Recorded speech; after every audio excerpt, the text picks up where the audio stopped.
मैं आती हूँ इफ्तिखार गिलानी साहब सीनियर कानूनदान इस वक्त मेरे साथ मौजूद है और मेरे ख्याल से इस वक्त हम तीनों पैनलिस्ट को उनकी सुननी चाहिए क्योंकि कानून को हमारे से बेहतर वो जानते हैं। इफ्तिखार से बहुत बहुत शुक्रिया।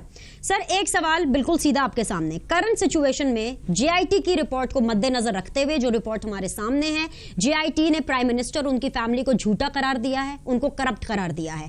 पीएमएलएन ने दूसरी तरफ इस जेआईटी की रिपोर्ट को रद्दी का एक कागज करार दिया है। वो ये कहते हैं कि हम इसका पोस्टमार्टम करेंगे, इसके पखिए उधेरेंगे, सुप्रीम कोर्ट में जाएंगे, इसको चैलेंज करेंगे। सर, मुझे बस इतना बता दीजिए कानूनी तौर पर कि क्या प्राइम मिनिस्टर ऑफ पाकिस्तान का डायरेक्ट डिस्क्वालिफिकेशन हो सकता है या फिर एक ट्रायल कोर्ट की तरफ ये मामला जाएगा? डायरेक्ट कभी नहीं हो सकता, ये आईन में इजाजत देता है ना कानून इजाजत। और थोड़ा सा आपको पीछे जाना पड़ेगा। जब जेआईटी के पास सिर्फ मैंडेट एक था, ये नहीं था कि और ना उन्होंने कहा ये करप्ट है, कहा है तो गलत था।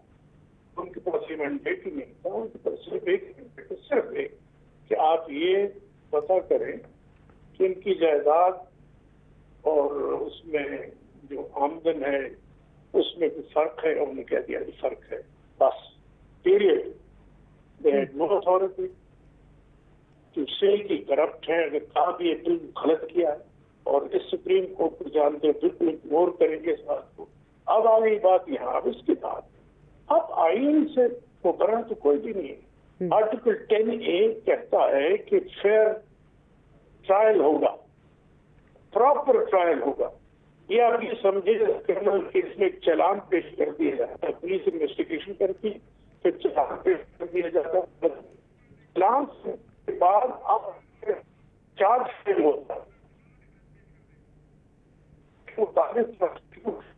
अपनी गवाह पेश करती है, आप अपने गवाह पेश करती है। सारा कुछ होना है, पहले आईन में नहीं था।